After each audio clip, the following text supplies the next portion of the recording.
ఓం నమో వెంకటేశాయ నమః. ఓం సీతారామచంద్ర పరబ్రహ్మస్వరూపాయ స్వరూపిణే నమః. ఓం దక్షిణామూర్తే నమః. ఓం నమః శివాయ. మనం నిన్న మూడు అవస్థాత్రయం చెప్పుకున్నాం. అవస్థాత్రయంలో మూడు స్థితులు ఉంటాయని చెప్పుకున్నాం. ప్రతి మనిషికి ఆ స్థితులు ఉంటాయని చెప్పుకున్నాం.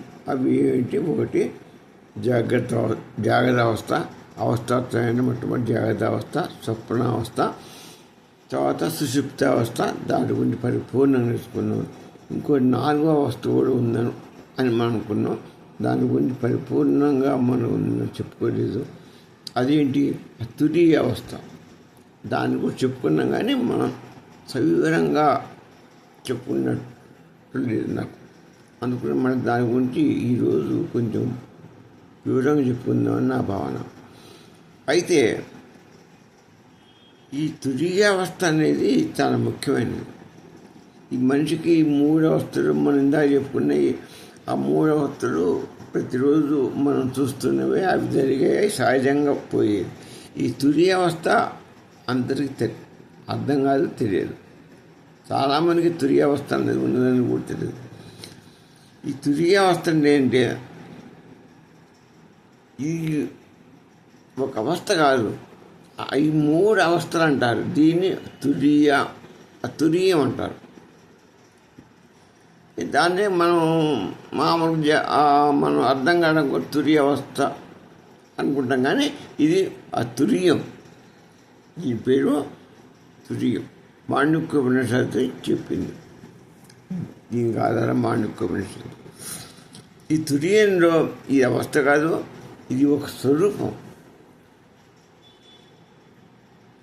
ఆ స్వరూపం అంటే ఏదో ఇటు బాడీ కాదు, ఇవి కాదు, ఆత్మస్వరూపం అక్కడ ఉంటుందని నేను చెప్పాను. నేను అంటే స్వరూపం అంటే సచ్చిదానంద స్వరూపం.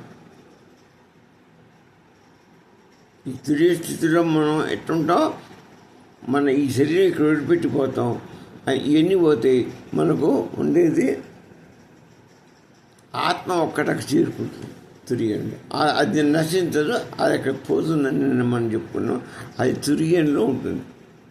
అంటే ఆత్మ అంటే సచ్చిదానంద స్వరూపం. అది దాన్ని సచ్చిదానంద స్వరూపం అంటారు.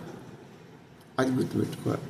అయితే దీనికంటే పైన తురీయానికి అతీతంగా ఇంకొక స్థితి కూడా ఉంది. తురీయానికి అతీతంగా ఇంకొక స్థితి కూడా ఉంది. ఇది వేరే స్థితి కాదు. మరి ఏంటిది అంటే, తురీయాన్ని కూడా ఒక స్థితిగా భావించడం. చాలామంది ఏమంటే తురీయ స్థితి అంటారు, తురీయ స్థితి అంటారు. దాన్ని అట్లా భావించడం అనేది ఉందో అది అజ్ఞానం, సూక్ష్మజ్ఞానం. సూక్ష్మజ్ఞానం అంటే ఏంటి? తురీయావస్థిత అంటారు, కానీ దాని కింద పిలిచినా తప్పు కాదు. కానీ అక్కడ ఉండేది ఏముంది? ఆత్మస్వరూపం మాత్రమే, సత్యానంద స్వరూపం ఉంటుంది. ఆ స్వరూపమే మళ్ళీ తిరిగి జన్మ ఎత్తుంది. కాబట్టి అది మన జన్మ ఎత్తుంది. కాబట్టి అది ఒక స్థితి కింద లెక్కని మనం మేలుకుని తెల్లవారుతుంది, మళ్ళీ మేలుకుంటున్నాం. అట్నే అక్కడ ఆత్మ ఉంటుంది, మళ్ళీ జన్మిస్తుంది. జన్మని ఎత్తుతుంది, ఒకపారి ఎత్తకపోవచ్చు. ఎందుకు? అది దాని ఆత్మజ్ఞానం కనుక పూర్తిగా తెచ్చుకుంటే ఆ జీవుడు అది పరబ్రహ్మ స్వరూపంలో చిదాకాశంలోకి వెళ్ళిపోతుంది. అప్పుడు జన్మ ఉండదు. కాబట్టి అది స్థితి కాదు, అది తురీయం. అక్కడి నుంచి కిందికి రావచ్చు, జన్మ ఎత్తచ్చు, పైకి వెళ్ళిపోవచ్చు. అది ఒక స్టేటస్, అదొక స్టేట్, అదొక స్థితి లాంటిది. తురీయం అంటారు దాన్ని. అంటే భగవంతుని యొక్క మరుగున ఉండడం. మనం మరుగున ఉండటం ఎప్పుడు ఉన్న అది తురీయాన్ని దాటి ఎప్పుడు ఉన్న స్వరూపంలో నిలిచిపోవటం. ఎప్పుడు ఉన్న స్వరూపం అనేది శాశ్వతమైన స్వరూపం. అది ఏంటది? సచ్చిదానంద స్వరూపం. ఆయనే శాశ్వతం. ఆయన స్వరూపంలో నిలిచిపోవచ్చు. ఏం దాటి? తురీయాన్ని దాటి సచ్చిదానంద స్వరూప చిదాకాశంలో పోవచ్చు. ఇప్పుడు వాడి యొక్క పుణ్య ఫలితాలు బట్టి ఆత్మజ్ఞానాన్ని తెలుసుకున్న వాడు ఎవరైతే ఉంటారో వాళ్ళకి చిదాకాశంలో ఉన్నటువంటి పరబ్రహ్మ సత్యానంద స్వరూపుని స్థితిలోకి నిలిచిపోతాడు. దాన్నే సమాధి స్థితి అంటాం. వాడు సమాధి చెందారని అంటాం మనం. సమాధి చెందడం అంటే ఏంటి? ఈ ఆత్మజ్ఞానాన్ని తెలుసుకున్నతను ఈ తురీయాన్ని కూడా దాటి పరిబ్రహ్మ స్వరూపంలో స్థితికి చేరుకోవటం. పరబ్రహ్మ స్థితి అంటే చిదాకాశంలో ఉన్నటువంటి సచ్చిదానంద స్వరూపం. ఇది మీకు వచ్చే పరిష్ట అర్థం చేసుకొని జాగ్రత్త. ఆ సచ్చిదానంద స్వరూపంలో తాదాత్మ్యం చెందే వాడి స్థితి ఏది ఉందో అది సమాధి స్థితి. అది సహజమైనటువంటి సమాధి స్థితి. దాన్నే జీవన్ముక్త స్థితి కూడా అని అంటారు. వాడు సమాధి స్థితిలో పోయాడని అంటే అర్థం ఏంటి? ఇక్కడ జీవన్ముక్తుడై దాంట్లో కలిసిపోయాడు. ఆ యొక్క తురీయాన్ని దాటుకొని అసహజమూర్తి అయినటువంటి పరబ్రహ్మ స్వరూప సత్యానంద స్ఫూర్తిలో ఆ స్థితిలో ఐక్యమైపోయాడు. అందరూ లీనమైపోయాడు. ఇక దీన్నే మనకు అనేక మహర్షులు అందరూ కూడా ఎప్పటిలాగానే చెప్పారు. ఈ ఏంటి ఏమని చెప్పారు? రమణ మహర్షి ఏమంటే సమాజ స్థితి ఒక స్థితి కాదు, సహజంగా ఉండే స్వరూపం. రమణ మహర్షి చెప్పాడు సహజంగా ఉండే స్వరూపం. ఎందుకంటే మనం అహం బ్రహ్మాస్మి. అహం బ్రహ్మాస్మి మన సహజమైన స్థితి మనది అదేగా. సమాజ స్థితిలో పోయి మన సత్యానంద స్వరూపంలో లీనమైపోయాడు అన్నగా. అంటే నువ్వు బ్రహ్మంలో అక్కడ ఉన్నట్టే ఇక్కడ ఉన్నట్టే, కానీ ఆ స్థితిని తెలుసుకున్నావు. నువ్వు ఆ స్థితిలో లీనమైపోయావు. నీలో ఉన్నది బ్రహ్మమే అనేది, ఆత్మ అంటే బ్రహ్మమే అనే స్థితి తెలుసుకుని ఉన్నావు. కాబట్టి అది సమాధి స్థితి అనేది ఒక సహజమైన స్థితి. అది ఏదో గొప్ప స్థితి అనుకోని అవసరం లేదు. నీలో ఉన్నటువంటి స్థితిని నువ్వు చేరుకున్నావు. నువ్వు జ్ఞానాన్ని పొంది నీలో ఉన్న స్థితిని చేరుకోగలిగావు. ఆ స్థానాన్ని తెలుసుకొని నువ్వు నిద్రలో ఉన్నా, జాగ్రత్తలో ఉన్నా, సుషుప్తావస్థలో ఉన్నా కూడా ఆ సహజ సత్యానందం స్వరూప స్థితినిలోనే నువ్వు నిమగ్నం ఉండటాన్నే తురీయాతీతం అంటారు. అదే సచ్చిదానంద పరబ్రహ్మ స్వరూపం యొక్క స్థితి. ఇక ఈ గౌడపాదుల వారికి వారి ఒకటే సిద్ధాంతం, అజాతి సిద్ధాంతం. ఏది లేదు, ఒక్క సచ్చిదానంద స్వరూపుడే. ఈ సమాజ స్థితి లేదు, తురియ స్థితి లేదు, ఏ స్థితి లేదు, ఏ మార్పు లేదు, ఏమీ లేదు. నీకు సాగు లేదు, పుట్టుక లేదు, నీకు ఏది నేర్చుకోవాల్సిన ఏమిటి ఉన్నది వాడొక్కడే ఉన్నాడు. వాడే ఎంత అనేక రూపాలుగా కనపడుతున్నాడు. అనేక రూపాలుగా చివరకు ఈ కష్టనిష్ట పడేవాడు కూడా వాడే. ఆ పరబ్రహ్మ స్వరూపుడే కష్టాలు నిష్ఠుడు అన్నీ పడుతున్నాడు. చివరికి వాడడానికి అంత మాయ కళ భ్రాంతి అంతే. మనం అంటూ ఎవరైనా అదే ఆయన పాయింట్. ఇక ఈ తురీయాతీతం అనేది చెప్పుకుండగా అందరూ ఎవరుంటారు? సత్యానంద స్వరూప స్థితి. అక్కడ అనుభవం అనేది ఉండదుగా. ఇది అనుభవం లేదుగా. అందరూ బ్రహ్మానందమేగా. అది ఒక స్థితి కాదు, స్వప్న స్థితి. ఇది ఇక్కడ తురీయమే స్థితి కాదు. తురీయ అతీతంలో ఇంక స్థితి ఎక్కడుంది? అది సహజమైనటువంటి సత్యదాన స్వరూపుడు ఉన్నటువంటి స్థానం. అక్కడ ఇంకా అంతకంటే సాధించేది నువ్వేం లేదు. ఇది మనం ఆ స్థితి పోయిందే ఇంక నువ్వు సాధించలేదు. నీకు అనుభవం ఇంక వేరే అనుభవం అక్కర్లేదు, నీకు ఇంక వేరే స్థితి ఉండదు, ఏముండదు. ఉండే ఒక్క సచ్చిదానంద స్వరూపమే. ఆ అందరూ తాత్మ నిండిపోయారు కాబట్టి కథమంగా అంతే, ఏమీ లేదు. ఇది తురియ యొక్క మనం. ఇక మాయాతత్వం ఉంది. మాయ గురించి కూడా నేను చెప్పుకున్నాం. ఈ మాయ అనేది సత్తు ప్లస్ చిత్తు ఈ రెండు మనం చెప్పుకున్నాం. సత్ అంటే 24 గంటలు సచ్చిదానంద స్వరూపం. సచ్చిదానంద సత్యదానంద అంటే ఆయన సత్పురుషుడు, శాశ్వతమైన వాడు, 3 కాలములందు నిలుచువాడు, ఆది నుంచి ఉన్నవాడు, ఇప్పుడు ఉన్నాడు, ముందు కూడా ఉంటాడు. ఈ జగత్తు మొత్తం పుట్టినప్పుడు అంత మొట్టమొదట ఆయనే ఉన్నాడు. ఆయనతోనే స్టార్ట్ అయింది. ఇప్పుడు ప్రెజెంట్ కూడా ఉన్నాడు, మళ్ళా ముందు కూడా ఉంటాడు. 3 కాలాలందు ఎప్పటికీ ఉన్నవాడు, ఎప్పటికీ ఉంటాడు కూడా.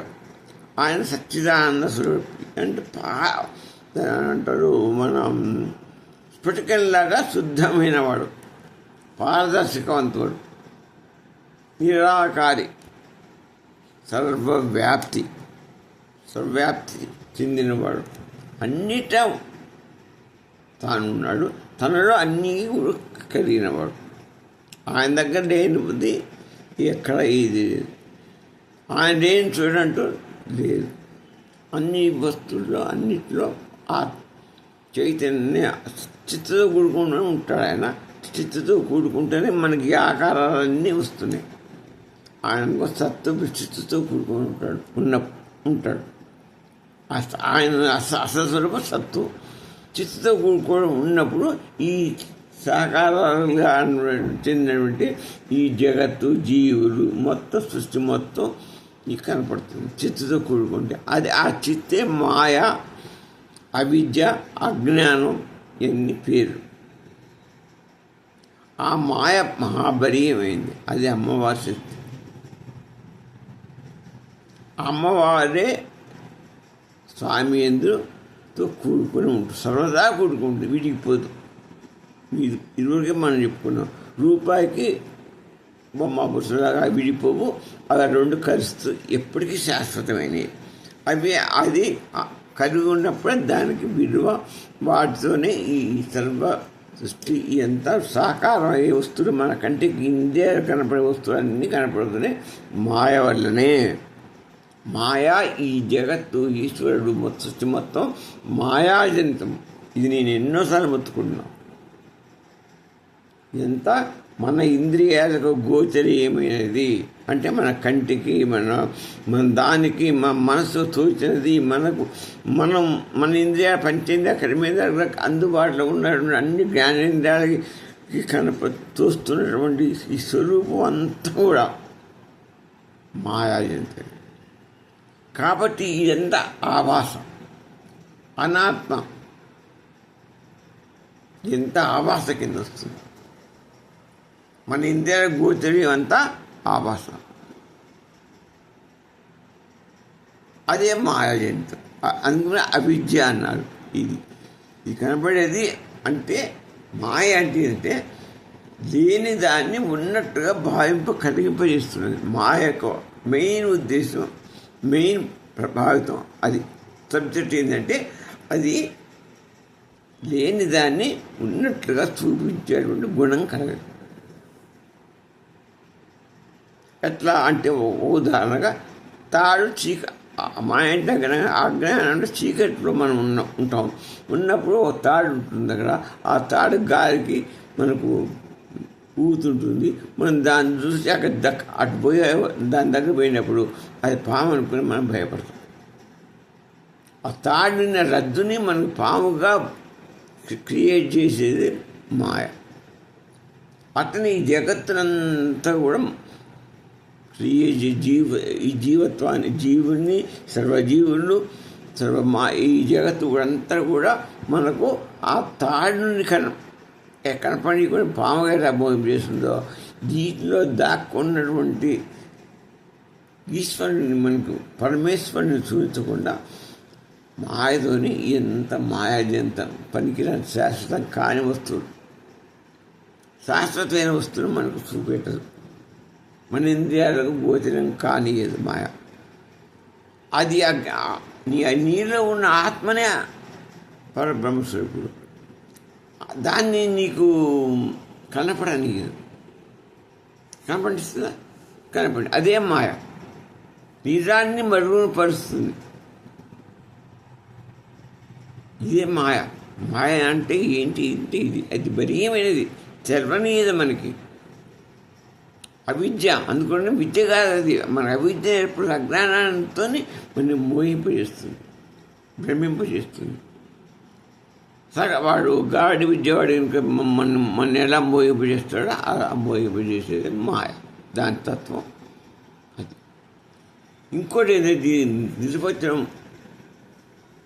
ఇచ్చారు కృష్ణుడు, ఏంటంటే మాయ ఉంది కదా, మాయా దాన్ని తిప్పండి. యామాస మాయ. దీని నిర్వచనం ఏంటి? యామాస మాయ. తిప్పి చదివితే యామాస అది మాయ. యా అంటే అది, యా అంటే ఏంటి? అది. అంటే ఈ ఉపనిషత్తు ఇంద్రజాల మొత్తం జగత్, ఈ ప్రపంచం అంతా మాయ, ఇంద్రజాలం లాంటిది అని చెప్తున్నాడు. ఉన్నట్టు కనిపించేది నిజం చెప్పాక అనిర్వచనం. ఇది యామాస మాయ అని చెప్పాక దాని అదే మాయను ఉంటా పెడితే యామ, మనం మాయనే, యామనే. యా అంటే అది, మా అంటే సా అంటే అదే, మా అంటే మన అజ్ఞానం. అయితే ఈ సత్యం కాదు, మాయ అనేది సత్యం కాదు, అసత్యము కాదు. సత్యం కాదు, అసత్యం కాదు. ఎందుకని? అదే మాయ. మాయా అదే మళ్ళా. అంటే ఎందుకు అంటే మీరు చూడండి, దీనికి నేను ఒక ఉదాహరణ చెప్తా, మంచి ఉదాహరణ. ఎట్లంటే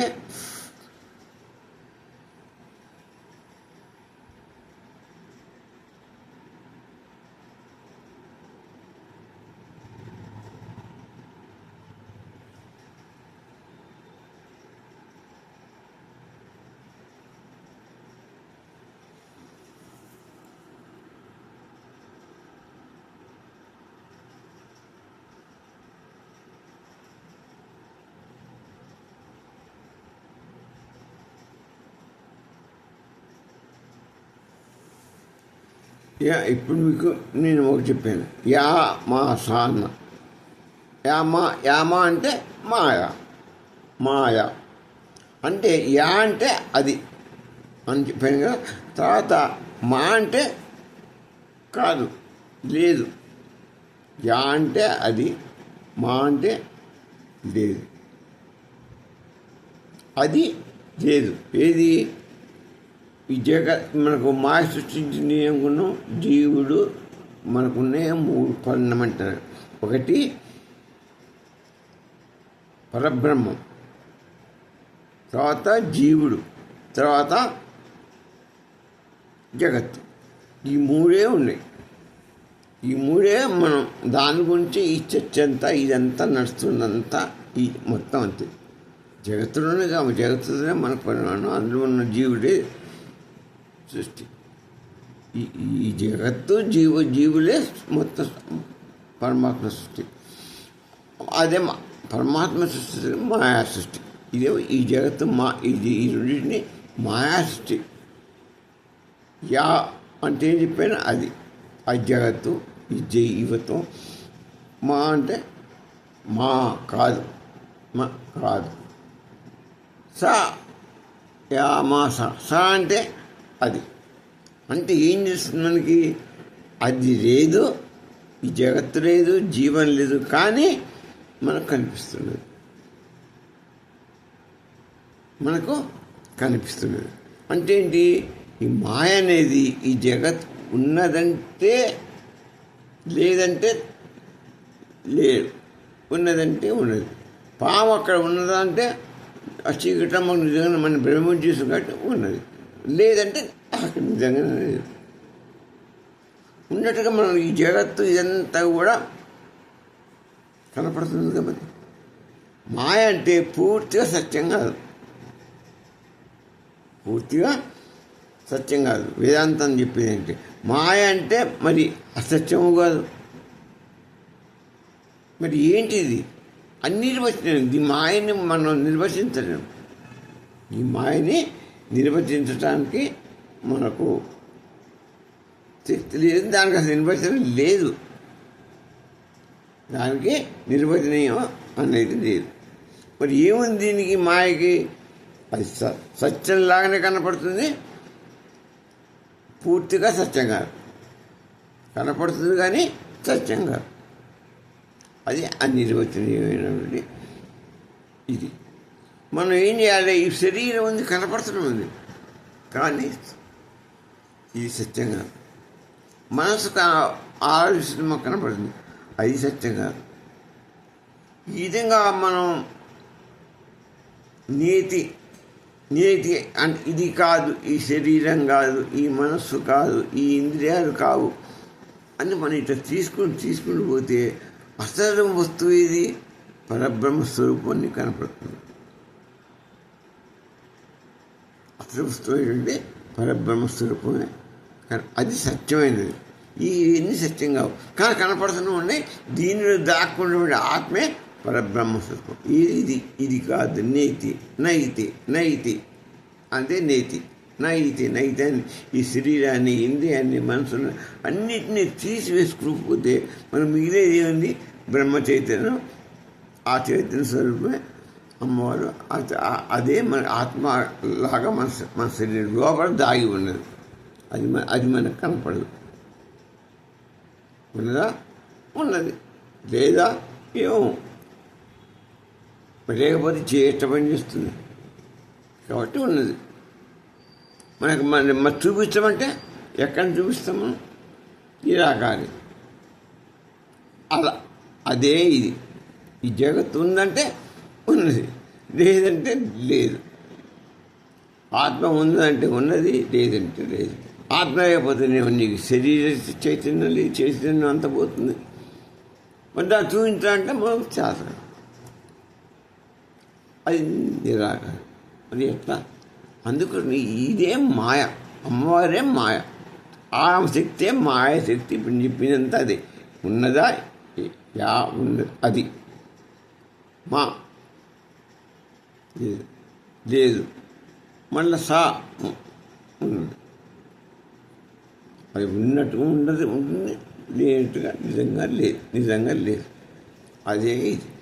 అందుకని దీన్ని వైష్ణవాసు కూడా చెప్పాడు, ఇదే మాట చెప్పారు. ఈ మాయను వర్ణించడం ఎంత చెప్పినా కష్టం అండి.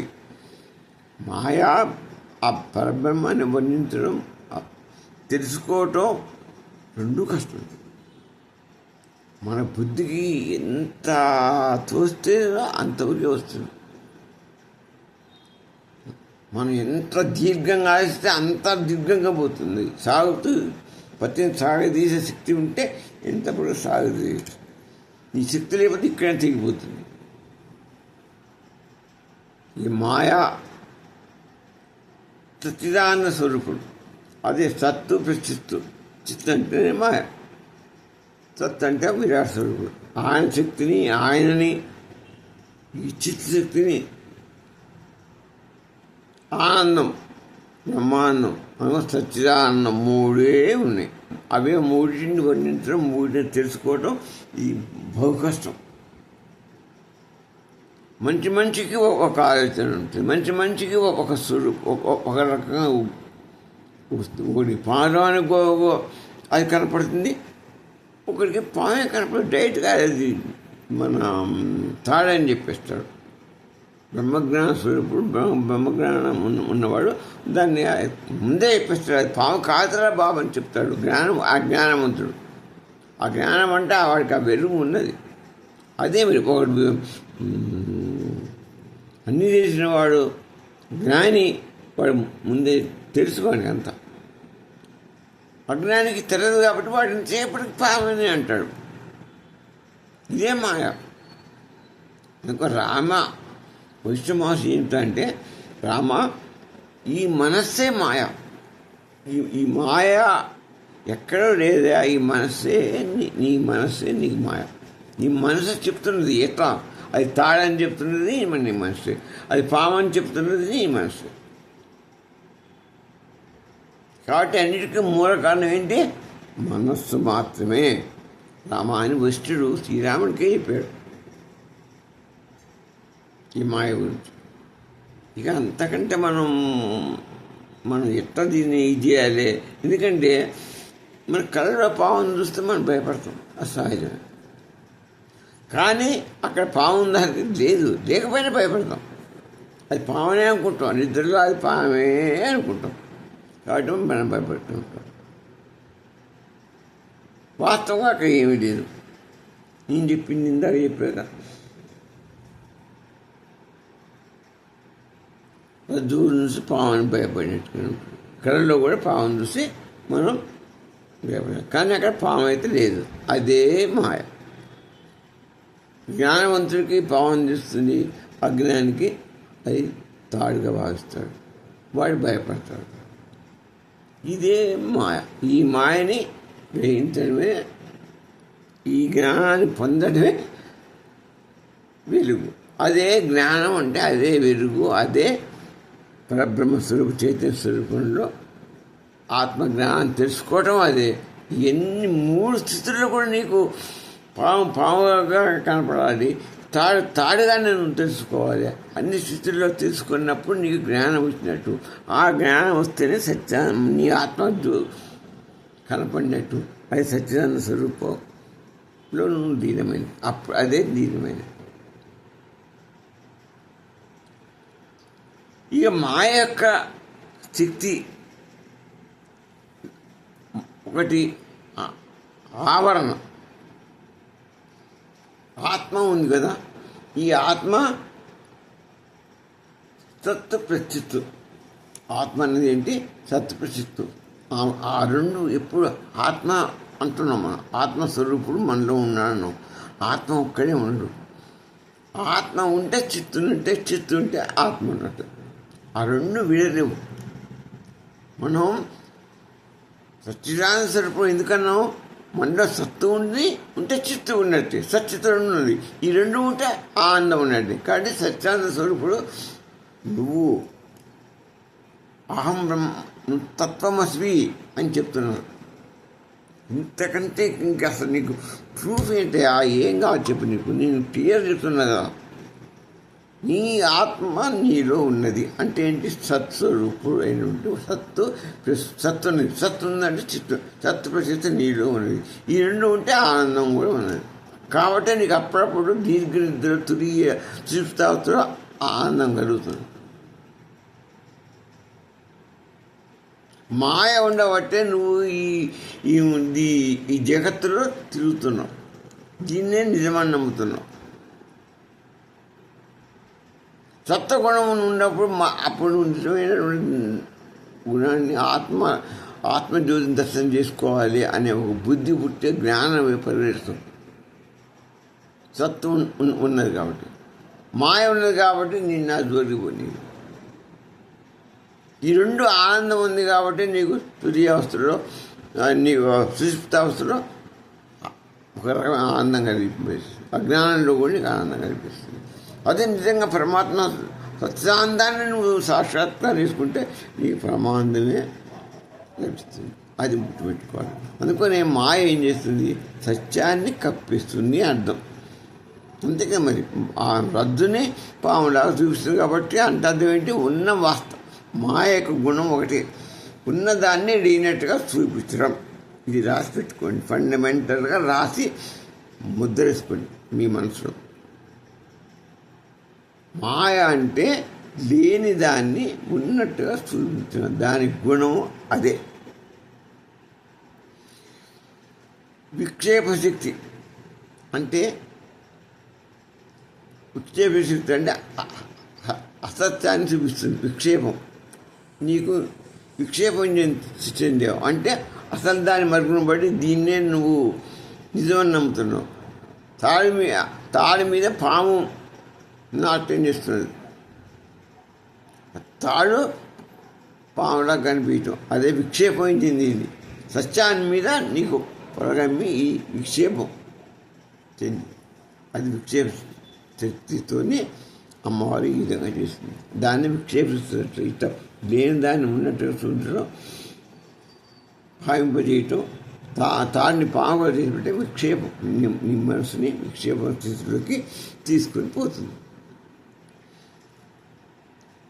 ఈ మాయ ఎక్కడుందని చెప్పుకున్నాం మనం, గుర్తుపెట్టుకోండి. నీ మనసే మాయ, మనసులోనే ఉంది ఈ మాయ.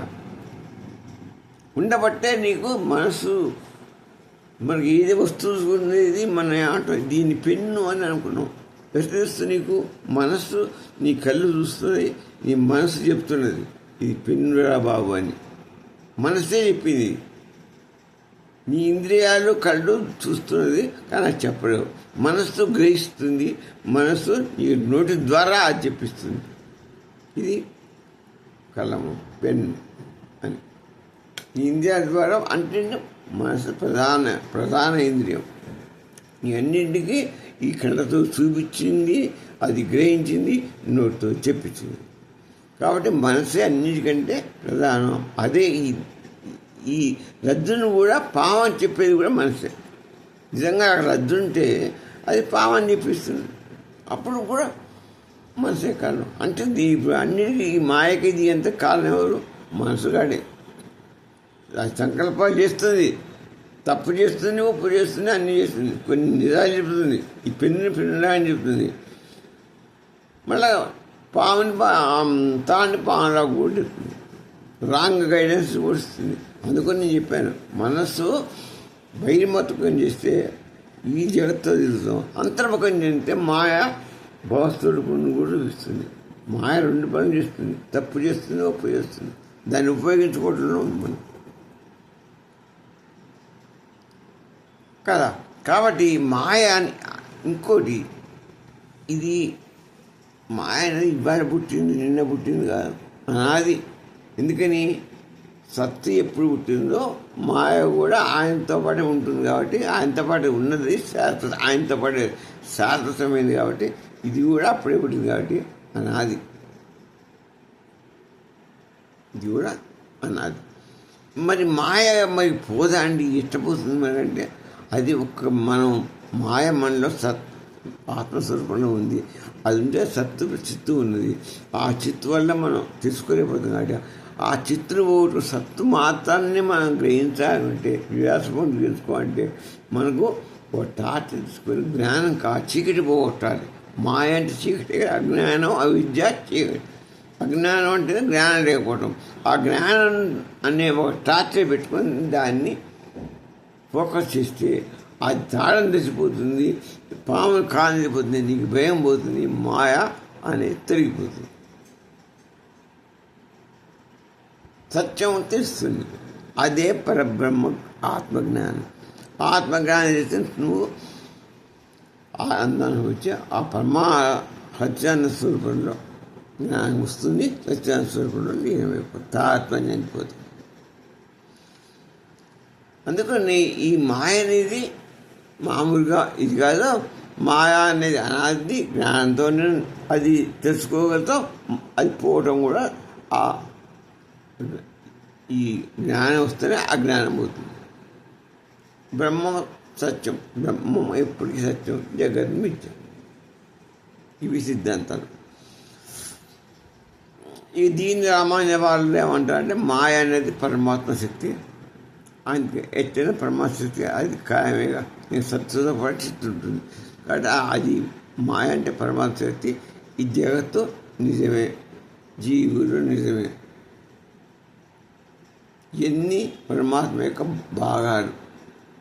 మరి ఇవన్నీ నిజమేంటున్నా మరి పోవా అంటే పోతాయి, ఉంటాయి అంటే ఉంటాయి. ఎందుకని ఈ పరమాత్మని యొక్క పార్ట్స్ జీవులు జగత్తు మొత్తం. కాబట్టి ఆయనలో కూడా ఉన్నప్పుడు ఇక్కడ ఏంటి ఆయన స్వరూపమే, మాయనే ఆయన శక్తి, అది వాళ్ళు చెప్పేది. ఇక్కడ ఇక మధ్వాచార్యులు చెప్తారు మాయ లేదు, మాయ లేదు, జగత్తు సత్యం. కనపడే జగత్తు జీవులు సత్యం, పరమాత్మ సత్యం, అంతే. రెండు సత్యాలు, ద్వైతం. అది సత్యమే, ఈ సత్యమే. నువ్వు అది తెలుసుకొని ఆయన దర్శనం చేసుకుంటే, సత్యానందమూర్తి దర్శనం ఉంటే నీకు ఆనందం, మోక్షం. అది వాళ్ళు చెప్పేది. మనం లాస్ట్ ఒక 2 మాటలు చెప్పుకుందాం. మనం విచారం చేస్తే ఈ జగత్ అంతా కనపడుతుంటుంది, అది జీవులు కనపడుతూ ఉన్నారు. మరి ఇంత కనపడుతుంటే మనం ఎట్ట కాదంటాం. కాబట్టి సత్యం. కానీ నిద్రపోతే ఈ ప్రపంచం ఇదంతా కనపడుతుందా? లేదు. అప్పుడు నిద్రలో ఇదంతా ఏది లేదు. కాబట్టి ఇది ఏంటి? స్థిరమైనది కాదు, స్థిరమైన సత్యం కాదు. అంటే అన్ని 3 కాలాలు 3 అవస్థలు అనేది లేదు. ఒక్క జాగ్రత్త అవస్థలు మాత్రమే ఉన్నది. స్వప్నావస్థ, సుష్టావస్థలో ఈ జగత్తు ఇదంతా ఏది లేదు. అంటే నీ 3 వంతుల్లో ఒక్క వంతు మాత్రమే ఈ జగత్తు కనపడుతుంది. 2 వంతులు మాకు కనపడేస్తాయి. ఏది సుషుప్తావస్థ కనపడదు, స్వప్నావస్థ కనపడదు. కాబట్టి అంత 3 కాలాల్లో కనపడేవాడు ఒక్క పరమాత్మను మాత్రమే. 3 అవస్థలు కాదు, 10 అవస్థలు పెట్టుకున్నా అంతా ఉంటాడు ఆయన. ఆయన లేకపోతే ఏం లేదు. ఆయన సర్వత్రా ఉంటాడు, సర్వదా ఉంటాడు. ఇక అందుకని మాయ అంటే ఏంటి? ఒక భావన. మాయ అంటే విద్య కాబట్టి అది ఒక గాడివాడి లాంటిది కాబట్టి భావన. అది మాయ అంటే ఒక ప్రతిబింబం. మనం దాని బింబం ఉందా అంటే ఉన్నది. మరి అసలు వస్తువులు లేకపోతే బింబం కనపడదుగా. కాబట్టి అసలు వస్తువు కూడా ఉన్నది, ఉండబట్టి ఈ బింబం కనపడుతుంది. బింబం సత్యం అంటే సత్యం కాదు, అది ప్రతిబింబం. అది ఎంతసేపు ఉంటుంది బింబం? మనం పక్కా జరిగిపోతే బింబం కూడా పోతుంది, ఆటోమేటిక్గా పోతుంది. అట్లనే ఈ జగత్తు కూడా అంతే, ప్రతిబింబం లాంటిది. ఆ పరమాత్మనిలో ఉన్న దానికి ప్రతిబింబం. జీవుడు కూడా అంతే, మనలో దర్పణం ఉంటుంది. ఆ దర్పణంలో భగవంతుడు ఇది అవుతుంటాడు. ఆ స్థితిలో రిఫ్లెక్షన్ చేస్తేనే మనకు చైతన్యం వచ్చి ఇవన్నీ మనం గ్రహిస్తుంటాం. కాకపోతే మన గ్రహించడం మనకు ఇది అవుతుంది. ఆ ప్రతిబింబంలో మొత్తం భగవంతు చైతన్య స్వరూపంలో మనకు అన్ని ఇంద్రియాలకి గోచరిపోయేస్తాడు. ఆ భగవద్ దర్పణంలో ప్రతిబింబ దర్పణం, దాన్ని చిదాభాసం అంటే చిదాభాసం. ఆ చిదాభాసంలో మన యొక్క ఈ ఎన్ని బింబాలు, జగత్తు యొక్క బింబం, ఏ వస్తువు బింబం పడితే ఆ వస్తువును ఆ చిదాభాసంలో పడినప్పుడు నీ మనసు గ్రహించి నీకు తెలియజేస్తుంది. ఇది పెన్ను, అది సెల్లు, అది టేబుల్, వీడు ఈ మనిషి, వాడు ఆ మనిషి, అన్ని మనసు చెప్తుంటుంది. ఎప్పుడు చిదాభాసుడు అంటే వాడు చిదాభాస ప్రతిబింబంలో ప్రతిబింబించినప్పుడు మనసు గ్రహించగలగాలి, అక్కడ రిఫ్లెక్ట్ అవుతుంది. ఈ ప్రతిబింబం మనసు గ్రహించి నీకు తెలియజేస్తుంది. మనసు నీ ఇంద్రియం కాబట్టి నీకు తెలియజేస్తుంది. ఇది ఈ వస్తువు, అది ప్రారంభిస్తుంది. ఇది మసిబారిపోయి మసకబారిన పోయినప్పుడు నీకు తెలవదు. ఎదురుగా నిలబడ్డా కూడా నువ్వు ఎవరో తెలియదు. ఈ చిదాభాసుడు కనుక చిదాభాసుడు ప్రతిబింబం కనుక నీకు మట్టితో కూడి అంటే మరి ఇదే పోతే అశుద్ధమైపోయి మొత్తం అది బంధనాలు కట్టుబడి అది ఏది నీకు ఇది కాదు, కనపడదు. మురికి మైల పడ్డది, మట్టి ద్వారా విక్షేపం చెందింది. అది ఎలా విక్షేపం చెందుతుంది అంటే లోపలే ఉంది కదా అంటారు. మన మనస్సుతోనూ సంకల్పాలు ఏర్పడితే ఆ సంకల్పాలన్నీ ప్రతిబింబాన్ని మొత్తం మూసుకొని పోయేటట్టు చేస్తుంది. అదే మైల, అదే మకిల పట్టిస్తుంది. మన బంధనాలే మకిల పడతాయి. మన చెడ్డ మకిలాలు మంచి సంకల్పాలు మంచి చెడు ఉంటాయి. చెడు అన్నప్పుడు అది ఏం కాదు, మట్టి ఇప్పుడు గాదుమ్ము మాత్రమే మట్టి దీని పడుతుంది. మామూలుగా మనం ఫ్రెష్గా ఉండే మనం చూస్తే అర్థం ఏం దాని మీద మట్టి ఏం పడదు. గాలి దుమ్ము వచ్చి ఆ మట్టి లేచి అది అద్దం మీద పడినప్పుడు ఆ చెడు పడ్డప్పుడు ఈ ప్రతిబింబం పూడుకోపోతుంది. పూడుకుపోయినప్పుడు నీకు జ్ఞానం రాదు. మనసుకు అది తెలియదు, ఏ వస్తువు ఏంటో కూడా తెలియదు. అంటే ఆ గాలి వల్ల మట్టి పడుతున్నప్పుడు ఎట్లా మన సంకల్పాలలో చెడు సంకల్పాలు గాలి ఆ మట్టి అనేది చెడు మట్టికి మన మామూలు చూస్తే మనం మంచి సంకల్పాలు ఉన్నప్పుడు మంచి ఆలోచన సంకల్పం ఉన్నప్పుడు విక్షేపాలు ఉన్నప్పుడు దానికి ఏం కాదు, శుద్ధిగానే ఉంటుంది. పరమాత్మ శుద్ధి చేస్తూ ఉంటాడు. మంచి సంకల్పం. చెడు సంకల్పాలు ఉన్నప్పుడు అది బట్టి మకిల బట్టి మొత్తం పూడుకోపోతుంది. పూడుకోపోతే నీకు కనపడదు. అందుకనే మనం మంచి చేయాలి. మనకు మతిమరుపు వస్తుంటుంది. దేనికోసం ఇక్కడ మనకు ఇది కాదు, ప్రతి చిదాభాసుడు యొక్క ప్రతిబింబంలో రిఫ్లెక్షన్ కావట్లేదు. ఎందుకది పూడుకుపోయింది, దేవల పూడుకుపోయింది.